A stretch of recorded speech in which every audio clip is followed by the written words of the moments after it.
यात्रा लगातार जारी है और असम में इस वक्त न्याय यात्रा है। इस बीच मेरे साथ बातचीत करने के लिए खुद सुप्रिया श्रीनेत जी हैं। सवाल सबसे पहला ये कि कल मंदिर जाने से राहुल गांधी को रोका गया और आज गुवाहाटी शहर में जाने से रोका गया। असम के सीएम की बौखलाहट साफ नजर आ रही है। सबसे पहले तो मैं ये बोलना चाहती हूँ कि किसी को मंदिर जाने से रोकने वाले अधर्मी और पापी होते हैं और सबसे भ्रष्ट चीफ मिनिस्टर अब अधर्मी और पापी भी बन चुके हैं। आपने जो बात कही, चाहे वो आज जिस रूट पर हमारी यात्रा जानी हो, वहां पर बजरंग दल की यात्रा गई, वहां पर जेपी नड्डा की यात्रा गई, वहां पर हमारी ही यात्रा नहीं जा सकती थी, वहां पर अवरोध पैदा किए गए। लेकिन जैसा कि हमारे बब्बर शेर कार्यकर्ता और जनता चाहती थी, वो अवरोध टूटे, वो बैरिकेड ढहा और उसमें इस प्रदेश के मुख्यमंत्री का ईगो और उनके जो आका दिल्ली में बैठे उनका भी ईगो ध्वस्त हुआ। मेरा अपना मानना है कि वो जितना ज्यादा ये करेंगे उतनी ज्यादा प्रचार हमारी यात्रा को मिल रहा है, उतना प्रचार प्रसार वो हमारी यात्रा का कर रहे हैं। तो सबसे पहले तो उनको कोटि कोटि धन्यवाद ये करने के लिए। काफी sections of main stream media जो इस यात्रा को नहीं दिखाना चाहते थे या नहीं दिखा रहे थे, उदासीन थे इस यात्रा को दिखाने के लिए, उनको भी झक मार के दिखाना पड़ रहा है। तो मैं तो ये कहूंगी हमारे प्रचार प्रसार का सबसे बड़ा तंत्र उन्होंने किया। किसी भी अच्छे काम में रोड़ा अटकाना, मतलब लोकतंत्र में एक चुने हुए सांसद को, विपक्ष के नेता को जाने ना देना, जबरन रोकना, ये कौन सी परंपरा है? और इस परंपरा को निभाते निभाते शायद असम के मुख्यमंत्री और दिल्ली में बैठे उनके मालिक ये भूल चुके हैं कि जनता जनार्दन होती है। आप एक व्यक्ति को रोक दीजिएगा, आप दो को रोक दीजिएगा, आप यात्रा को, और जब जनता खड़ी हो गई तो आप क्या कर पाए? आप यात्रा को रोक रहे हैं और जनता हमारे साथ पूरी तरह से खड़ी है। अच्छा, कुछ दिन पहले राहुल गांधी ने एक मंच से कहा था कि इस देश का सबसे भ्रष्ट सीएम कोई है तो वो हेमंत बिस्व शर्मा है। कहीं ऐसा तो नहीं ये कहकर उन्होंने दुखती रख पर हाथ रख पर दिया? ये तो डेटा दिखाता है, ये तो डेटा दिखाता है, चाहे वो पीपी घोटाला हो, चाहे वो लैंड घोटाला हो, चाहे वो भर्ती घोटाला हो। ऐसा कौन सा घोटाला है जिसमें हेमंत बिस्व शर्मा और उनके परिवार के सदस्य शामिल नहीं है? तो कहीं ना कहीं राहुल जी ने सच से उनको अवगत कराया, सच का आईना दिखा दिया। अब सच तो चुभता है और वो इतना चुभ गया कि वो फिर उसके बाद बौखला गए। लेकिन ये बौखलाहट जो है, मुझे लगता है डर का ज्यादा प्रमाण है। ये डर है कि राहुल गांधी चल रहे हैं, वो एक्सट्रीमली पॉपुलर हैं। मणिपुर से लेकर नागालैंड, अरुणाचल, असम में जनता उनको लालायित होकर मिलने के लिए आती है, अपने दिल की बात कहती है। उनको लगता है कि कोई तो ऐसा है जो उनकी बात सुन रहा है। चाहे आप मणिपुर की महिलाओं का दर्द देखते हो, चाहे आप असम के बेरोजगारों की वेदना सुनिए, तो मुझे ऐसा लगता है ये डर ज्यादा है। डर इस बात का है कि ये जनता तो राहुल जी के साथ खड़ी हो गई। जिस जनता को मैं दबा कर धमका कर रखना चाहता था, जिसके ऊपर मैंने अपनी पुलिस छोड़ी हुई थी, वो राहुल गांधी के साथ खड़ी हो गई। इस बात का डर और बौखलाहट मुझे लगता है उनसे ये सब गलतियां करा रही है और वो और गलतियां करें, हम ईश्वर से ये प्रार्थना करते हैं। क्योंकि कहीं पर एक शास्त्रों में कहा भी गया है, जब नाश मनुज पर छाता है पहले विवेक मर जाता है।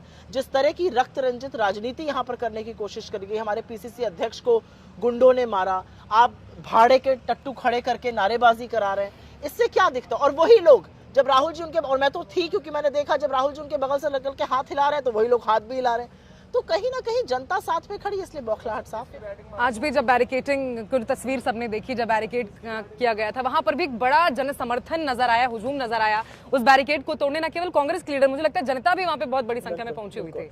बिल्कुल, और आप थी वहां पर और मैं भी थी, और वहां पर सिर्फ कांग्रेस के कार्यकर्ता नहीं थे, वहां पर वो जनता थी जो चाह रही थी राहुल जी को सुनना, जो चाह रही थी कि राहुल जी से वो बात करे, जो चाह रही थी राहुल जी उनसे संवाद करें।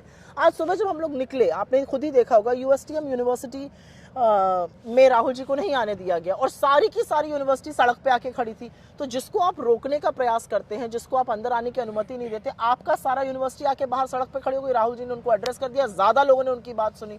तो मेरा अपना मानना है कि जितने अवरोध आप अच्छे काम में पैदा करिएगा, वो अच्छा काम उतनी जोर से बड़ा होके स्वरूप लेता है। मेरा अपना मानना है कि चाहे वो यूएसटीएम हो या चाहे वो आज जब जनता ने प्रदर्शन किया और जिस तरह से बैरिकेड ढहा, और मैं इस बात की बहुत तारीफ करती हूँ राहुल जी की कि बैरिकेड ढहाना जरूरी था, दिखाना जरूरी था एक तानाशाही सरकार को कि हम आपके आगे झुकने वाले नहीं हैं। लेकिन उसके बाद हमने कानून का पूरा पालन किया, हमने पुलिस की बात मानी और जो रूट था उससे गए हम। बिल्कुल, 5 न्याय का भी जिक्र आज हुआ। जी हाँ। उस 5 न्याय के बारे में एक बार आप जरा डिटेल में बताइए। मुझे लगता है ये बड़ी बात है। जब राहुल गांधी जी भारत जोड़ो न्याय यात्रा लेकर निकले तो बहुत डिबेट हुआ, बहुत लोगों ने पूछा कि इस यात्रा की क्या जरूरत है।